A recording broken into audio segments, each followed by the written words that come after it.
Hello guys, അപ്പോൾ നമ്മളിതേ നമ്മുടെ ഫിൻലാൻഡിൻ്റെ capital ഹെൽസിങ്കിയിൽ എത്തിക്കഴിഞ്ഞു. നമ്മുടെ ഷിപ്പിൻ്റെ ഒരു ഹാഫ് പോർഷനേ അവിടെ കാണാനുള്ളൂ. അപ്പുറത്ത് ബിൽഡിംഗാണ്. അപ്പോൾ ഇവിടെ ഇനിയൊരു ഈ ഹെൽസിങ്കിയിൽ ഈ പോർട്ടിനോട് ക്ലോസ് ആയിട്ട് 2 ചർച്ചുണ്ട്. നമ്മൾ നേരെ അങ്ങോട്ടാണ് പോണത്. നമ്മളിപ്പോൾ സ്റ്റോക്ക്ഹോമിൽ നിന്നൊക്കെ വരുമ്പോൾ നമുക്ക് ഇപ്പോൾ ഫിൻലാൻഡും സ്റ്റോക്ക്ഹോമൊക്കെ കാണുമ്പോൾ അത്ര വലിയ ഡിഫറൻസ് ഒന്നും ഫീൽ ചെയ്യില്ല. ഓൾമോസ്റ്റ് എല്ലാം സെയിം പോലെയാണ്. എന്തൊക്കെ സ്കാൻഡിനേവിയൻ നോർഡിക് കൺട്രീസിൽ വരുന്നതാണല്ലോ. അപ്പോൾ ഓൾമോസ്റ്റ് എല്ലാം സെയിം പോലെ തന്നെയാണ് കാണാനൊക്കെ. പിന്നെ വേറൊരു കൺട്രി ആണെന്ന് മാത്രം. ഫിൻലാൻഡിൻ്റെ ട്രാം കിടക്കണത് ഇതാണ്. നമ്മുടെ ഫിൻലാൻഡിൻ്റെ ട്രാം -2 ആണ് കേട്ടോ ഇന്ന്. നല്ല ഫ്രീസ് ചെയ്യണ തണുപ്പുണ്ട്. നമ്മൾക്ക് എത്ര നേരം പുറത്ത് കിടക്കാൻ പറ്റുമെന്ന് അറിയില്ല. ഞാൻ ഇറങ്ങിയപ്പോൾ ചോദിക്കുകയാണ് എന്നോട്, അമ്മ ഈ ഫിൻലാൻഡിൻ്റെ ഫ്ലാഗ് ഏതാണെന്ന്. അപ്പം നമ്മുടെ ഈ ക്രൂയിസ് ഇവിടെ ബാക്കിൽ കിടക്കുന്നുണ്ട്. ക്രൂയിസിൻ്റെ അവിടെ ഇങ്ങനെ സ്വീഡൻ്റെയും ഫിൻലാൻഡിൻ്റെയും ഫ്ലാഗ് ഇങ്ങനെ വെച്ചിട്ടുണ്ട്. അപ്പോൾ ഞാൻ കാണിച്ചു കൊടുത്തു. ഞാൻ എന്നോട് പറയാണ് വേൾഡിലെ തന്നെ ഏറ്റവും ഹാപ്പിയസ്റ്റ് ആയിട്ടുള്ള കൺട്രി ഫിൻലാൻഡാണ്. അപ്പോൾ ഇവിടെ വന്നു കഴിഞ്ഞപ്പോൾ അവളെ അടഞ്ഞിരിക്കുകയായിരുന്നു. ഇവിടെ വന്നു കഴിഞ്ഞാൽ അപ്പോൾ എല്ലാവർക്കും ഹാപ്പി ഫീൽ ചെയ്യുന്നുണ്ടായിരുന്നു. അപ്പോൾ അവൾ ചിരിക്കണം, ഞാൻ ഹാപ്പിയാണ്, ഇനി ഈ കൺട്രീനെ മോശക്കേടാക്കണ്ട. അപ്പോൾ അവളും ചിരിക്കണം, അവളും ഹാപ്പി ആയിരുന്നു. അപ്പം എന്നോട് ചോദിക്കുക ഇതൊക്കെ എങ്ങനെ അമ്മയ്ക്ക് അറിയാമെന്ന്. അമ്മ ഭയങ്കര ജീനിയസാണെന്ന് ഞാൻ പറഞ്ഞു. കേൾക്കട്ടെ, കൊച്ചു വിശ്വസിക്കട്ടെ.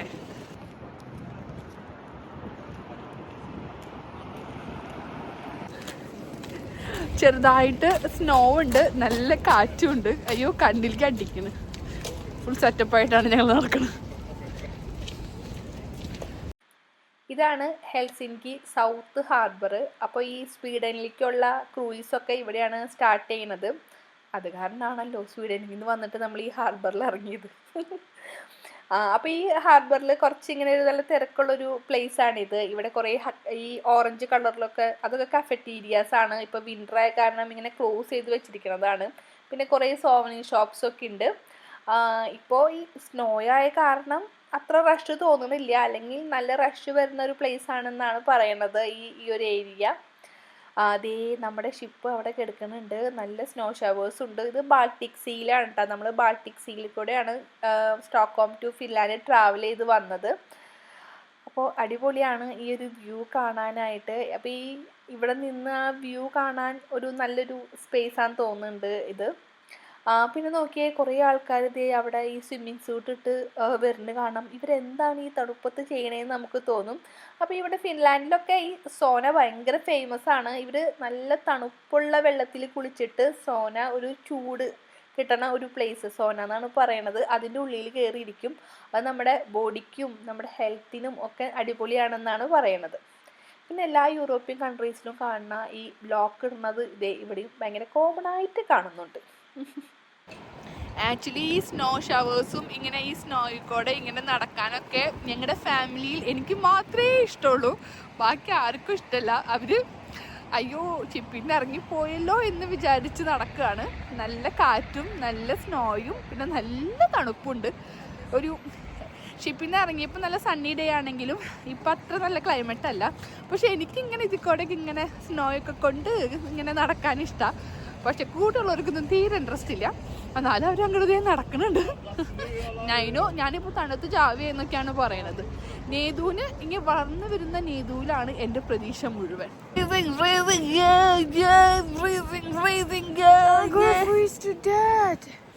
ഇനി ഞാനൊരു അടി വെക്കില്ല എന്ന് നൈനു പറഞ്ഞ കാരണം നമ്മളൊരു കഫേയിൽ കയറി ഇരിപ്പായി. തണുത്തിട്ട് നമുക്ക് പുറത്ത് നിൽക്കാനേ പറ്റുന്നില്ല. ഒന്നാമത് ഈ പോട്ട് സൈഡും പിന്നെ നല്ല സ്നോ ഷവേഴ്സും ഉണ്ട്. സഹിക്കാൻ പറ്റിയില്ല. അപ്പോൾ നമ്മളൊരു കഫേയിൽ കയറിയിരുന്നു.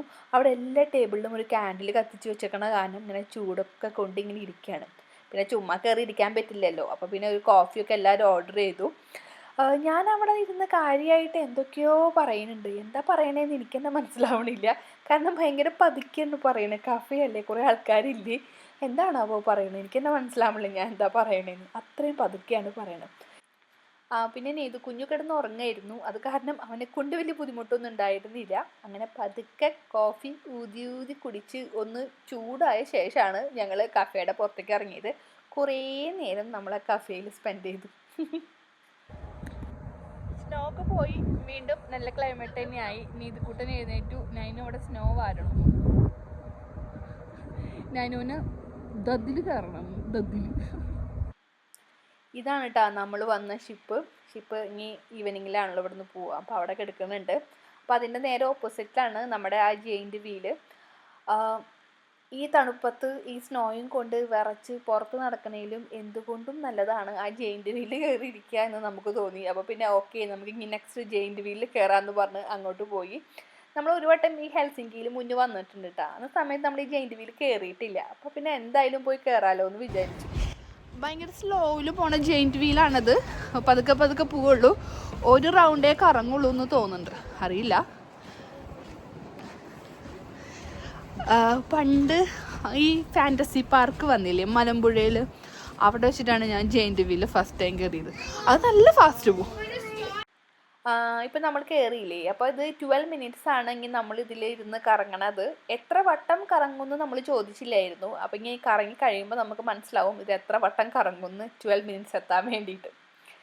പിന്നെ അടിപൊളിയായിരുന്നു. ഇത് വലിയൊരു ജെയിൻറ്റ് വീലാണെങ്കിലും ഇത് പതുക്കെയല്ലേ കറങ്ങുള്ളൂ. അപ്പോൾ ഇതിൽ ഇരുന്ന് പേടിക്കേണ്ട ആവശ്യമില്ല. നമുക്കിങ്ങനെ ആ ഒരു പനോരമിക് വ്യൂ നല്ല അടിപൊളിയായിട്ട് എൻജോയ് ചെയ്യാൻ പറ്റും. കുറച്ച് ഫാസ്റ്റൊക്കെ കറങ്ങാൻ നമുക്ക് പേടിയായേനെ, അപ്പോൾ അതിൻ്റെ ആവശ്യമില്ല. സ്കൈ വീൽ എന്നാട്ടാ ഇതറിയപ്പെടുന്നത്. നമ്മൾ ജെയിൻറ്റ് വീൽ എന്ന് പറയുകയാണെങ്കിലും സ്കൈ വീൽ ഹെൽസിങ്കി എന്നാണ് ഇതിൻ്റെ പേര്. അമ്മേ, അവിടെ നിന്ന് അങ്ങോട്ട് കാണുമ്പോൾ എന്ത് ഭംഗിയാണെന്നറിയോ. ഇതാണ് അവിടുത്തെ ഫേമസ് ആയ 2 ചർച്ച്. ഒന്ന് ഈ ഒരു ബ്രൗൺ കളറിലും അപ്പുറത്ത് ഇങ്ങനൊരു വൈറ്റ് കളറിലും വരുന്ന 2 ചർച്ചാണ് ഈ ഹെൽസിങ്കിയിലെ ഫേമസ് ചർച്ച്. അപ്പോൾ നമുക്ക് ഇവിടെ ഇരുന്ന് ഒരു അടിപൊളി വ്യൂ തന്നെയാണ് കേട്ടോ. അതും നല്ല സ്നോയും ഉണ്ടായിരുന്നു. ഇങ്ങനെ മഞ്ഞൊക്കെ മൂടിക്കിടന്ന് കാണാൻ നല്ല രസമായിരുന്നു. ഈ നമ്മുടെ ഷിപ്പ് ഒക്കെ അവിടെ കിടക്കുന്നത് കാണുന്നുണ്ട്. വേറൊരു ഷിപ്പും കൂടി ഉണ്ട് അവിടെ. അടിപൊളിയായിരുന്നു. പിന്നെ ഇതിൻ്റെ ഉള്ളിൽ കയറി ഇരിക്കണം, കാരണം നമുക്ക് തണുക്കണവും ഉണ്ടായിരുന്നില്ല, ക്ലോസ് ആയിട്ട് ഇരിക്കുകയില്ല. അപ്പോൾ തണുപ്പും ഉണ്ടായിരുന്നില്ല. അപ്പോൾ അടിപൊളിയായിരുന്നു. പിന്നെ ഇത് എത്ര വട്ടം കറങ്ങാമെന്ന് പറഞ്ഞാൽ ഇത് 3 വട്ടമാട്ടോ കറങ്ങുക. അപ്പോൾ 4 മിനിറ്റാന്ന് തോന്നുന്നുണ്ട് ഒരു വട്ടം ഇങ്ങനെ കറങ്ങി എത്താൻ വേണ്ടിയിട്ട്. 3 വട്ടം കറങ്ങും.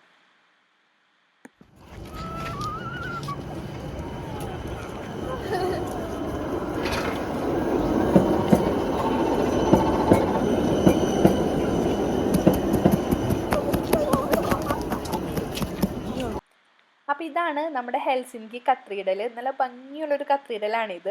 നമ്മൾ ജസ്റ്റ് അവിടെ നിന്ന് 2 ഫോട്ടോസേ എടുത്തുള്ളൂ. അപ്പോഴേക്കും നേതു കുഞ്ഞു കരഞ്ഞ്. അവന് തണുത്തിട്ടാന്ന് തോന്നുന്നുണ്ട്. കുറച്ച് നേരം ആയല്ലോ നമ്മൾ ഈ പുറത്ത് ഇങ്ങനെ സ്പെൻഡ് ചെയ്യുന്നത്. പിന്നെ നല്ല തണുപ്പുണ്ട്. അപ്പോൾ അവൻ കരഞ്ഞ് വാശിയൊക്കെ പിടിച്ചു തുടങ്ങി. ഇപ്പോൾ അവൻ കാമായിട്ടിരിക്കുന്നുണ്ടല്ലേ, പക്ഷേ അവൻ കരഞ്ഞുകൊണ്ടിരിക്കുകയായിരുന്നു. അപ്പോൾ നമ്മൾ വിചാരിച്ചു ഇനി ഇവിടെ നിൽക്കണ്ട, നേരെ ഷിപ്പിലേക്ക് പോകാമെന്ന് വിചാരിച്ചു. പിന്നെ നമ്മൾ ഓൾറെഡി ഞാൻ പറഞ്ഞല്ലോ, നമ്മൾ കുറച്ച് നാൾ മുന്നേ ഈ ഹെൽസിങ്കിയിലേക്ക് വന്നിട്ടുണ്ട്. അപ്പോൾ നമ്മൾ ഈ കത്തീഡ്രലൊക്കെ പോയി അന്ന് കണ്ടിട്ടുണ്ടായിരുന്നു. അത് കാരണം പിന്നെ നമ്മൾ ഇനി വിചാരിച്ചു ഇനി നേരെ ഷിപ്പിലേക്ക് പോവാന്ന്.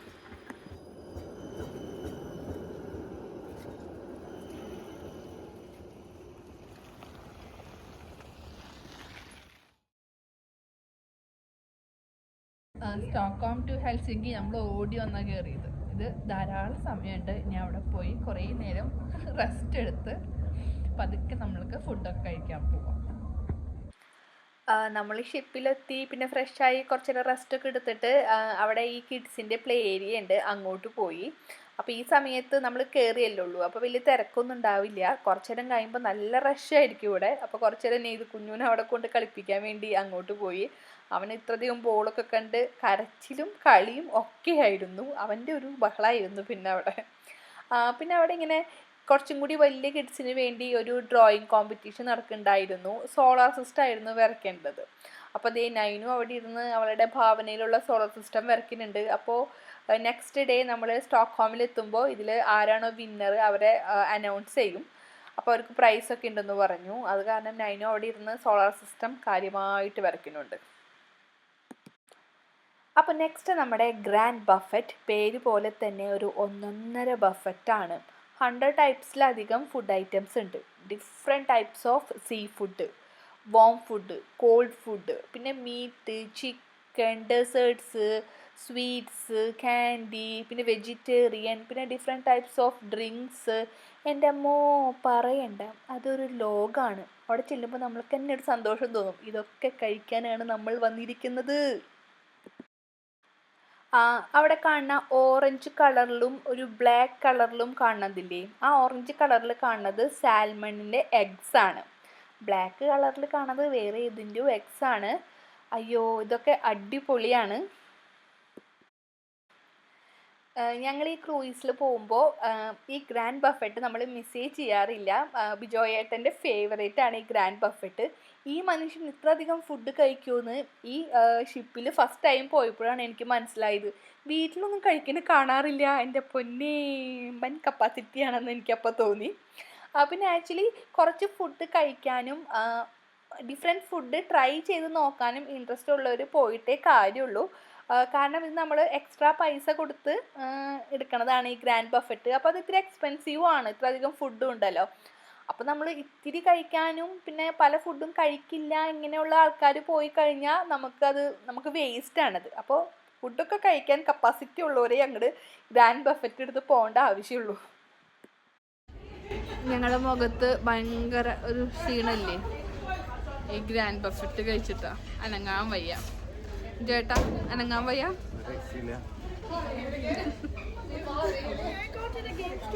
യെസ്, നടക്കാൻ വയ്യ.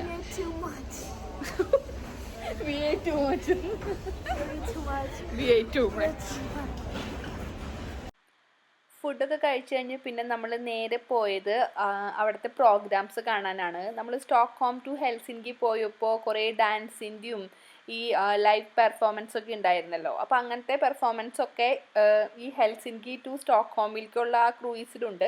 അപ്പോൾ അതൊക്കെ കാണാൻ വേണ്ടിയിട്ടാണ് ഇപ്പം നമ്മൾ പോണത്. അപ്പോൾ അവിടെ ഇങ്ങനെ ഫേസ് പെയിൻറ്റിങ് ഉണ്ടായിരുന്നു. നമ്മൾക്ക് സ്റ്റോക്ക്ഹോമിൽ നിന്ന് ഹെൽസിൻകി പോയപ്പോൾ അത് മിസ്സായിട്ടുണ്ടായിരുന്നു. അപ്പോൾ അവിടെ നേരത്തെ പോയി നമ്മൾ ഫേസ് പെയിൻറ്റിംഗ് ഒക്കെ ചെയ്തു നൈനൂന്. പിന്നെ അവിടുത്തെ ഈ ലൈവ് പെർഫോമൻസ് ഒക്കെ സ്റ്റാർട്ട് ചെയ്തു. ആസ് യൂഷ്വൽ അങ്ങോട്ട് പോയ പോലെ തന്നെ അടിപൊളി പെർഫോമൻസ് തന്നെയായിരുന്നു. ഡാൻസിനൊക്കെ വേണ്ടി നമ്മൾ വെയിറ്റ് ചെയ്തിരിക്കുകയായിരുന്നു, പക്ഷേ ഡാൻസ് ക്യാൻസൽ ചെയ്തു. ഇവിടെ ഇന്ന് ഭയങ്കര ബാഡ് വെതർ. നന്നായിട്ട് ഷിപ്പ് ഷേക്ക് ആവുന്നുണ്ട്. ഇങ്ങനെ അങ്ങോട്ടും ഇങ്ങോട്ടും ആടണ് ഷിപ്പ്. കേട്ടാ, ഞാൻ കൽപ്പിച്ചൂട്ടി ആടിയതല്ല കേട്ടോ. നല്ല ഷേക്ക് ആവുന്നുണ്ട്. അപ്പോൾ ഇവിടെ പ്രോഗ്രാംസ് ഉണ്ടായിരുന്നു, ഒരു മിഡ് നൈറ്റ് വരെ ഉണ്ട്. അപ്പോൾ അതൊക്കെ ക്യാൻസൽ ചെയ്തു ബാഡ് വെതർ കണ്ടീഷൻ കാരണം. അയ്യോ. അപ്പോൾ നെക്സ്റ്റ് ഡേ നേരം വെളുത്ത് വരണേ ഉള്ളൂ. അപ്പോൾ നമ്മുടെ ഷിപ്പിന് ഒന്നും പറ്റിയില്ല. ഇങ്ങനെ പെട്ടെന്ന് പ്രോഗ്രാമൊക്കെ ക്യാൻസൽ ചെയ്തു, ബാഡ് വെതർ ആണെന്നൊക്കെ പറഞ്ഞപ്പോൾ സത്യം പറഞ്ഞാൽ ഞാൻ പേടിച്ചു പോയി. ഈശ്വര, ഇതെങ്ങനെയും മുങ്ങുമോ എന്നൊക്കെ ഞാൻ വിചാരിച്ചു. ഈ പിള്ളേരൊക്കെ എൻ്റെ പൊന്നേന്ന് ഞാൻ വിചാരിച്ചു പോയി. പിന്നെ ഞാൻ എന്നെ തന്നെ ആശ്വസിപ്പിച്ചു, ഇത് ഒരു ചെറിയൊരു ബാൾട്ടിക് സീലല്ലേ, പെട്ടെന്ന് ഇങ്ങനെ രക്ഷാപ്രവർത്തനത്തിന് പെട്ടെന്ന് വരാൻ പറ്റുമായിരിക്കും, അങ്ങനെ കുഴപ്പമൊന്നുമില്ല എന്ന് ഞാൻ എന്നെ തന്നെ ആശ്വസിപ്പിച്ചു. ഞങ്ങൾ ഷിപ്പ് ടൈറ്റാനിക് ആവുമെന്ന് വിചാരിച്ചു, പക്ഷെ കുഴപ്പമൊന്നും ഉണ്ടായിരുന്നില്ല. ചെറിയൊരു വെതർ കണ്ടീഷൻ മോശമായിട്ടുണ്ടായിരുന്നുള്ളൂ. ഈ ഡാൻസാണ് ക്യാൻസൽ ചെയ്തത്. അപ്പോൾ ആ ഒരു ഫ്ലോറിൽ ഡാൻസ് ചെയ്യാൻ ബുദ്ധിമുട്ടായിരിക്കും, അതായിരിക്കും ആ പ്രോഗ്രാം ക്യാൻസൽ ചെയ്തത്. വെതർ കണ്ടീഷൻ കാരണം പ്രോഗ്രാംസ് ഒക്കെ ക്യാൻസൽ ചെയ്തെന്ന് പറഞ്ഞപ്പോൾ ഈശ്വര, നെക്സ്റ്റ് ടൈറ്റാനിക് ഇതാണോ എന്നതൊക്കെ ഞാൻ വിചാരിച്ചു പോയി. കുഴപ്പമൊന്നും ഉണ്ടായിരുന്നില്ല, നമ്മൾ സേഫായിട്ട് ലാൻഡ് ചെയ്തു. അപ്പോൾ നമ്മൾ സ്റ്റോക്ക്ഹോമിലെ പോർട്ടിൽ തിരിച്ചെത്തി, നമ്മുടെ സ്റ്റാർട്ടിങ് പോയിന്റിൽ തന്നെ തിരിച്ചെത്തി. ഇതാണ് നൈനു ആ ഡ്രോയിങ് കോമ്പറ്റീഷന് വരച്ച സോളാർ സിസ്റ്റത്തിൻ്റെ പിക്ക്. അപ്പോൾ അവിടെ പാർട്ടിസിപ്പേറ്റ് ചെയ്ത എല്ലാവർക്കും ചെറിയൊരു പ്രൈസ് കൊടുക്കുന്നുണ്ടായിരുന്നു. ഫസ്റ്റ് പ്രൈസ് വേറെ കുട്ടിക്കായിരുന്നു. അങ്ങനെ നമ്മൾ തിരിച്ചെത്തി. നമ്മളിനി പതുക്കെ ഷിപ്പിൽ നിന്ന് ഇറങ്ങുകയാണ്. നമ്മൾ പതിവ് പോലെ നമ്മൾ പതുക്കെയാണ് ഇറങ്ങുന്നത്. എല്ലാവരും പോയി തോന്നുന്നുണ്ട്. അപ്പോൾ ആടിപ്പാടി പതുക്കെ നമ്മൾ ഇറങ്ങി ഇനി വീട്ടിൽ പോവാം.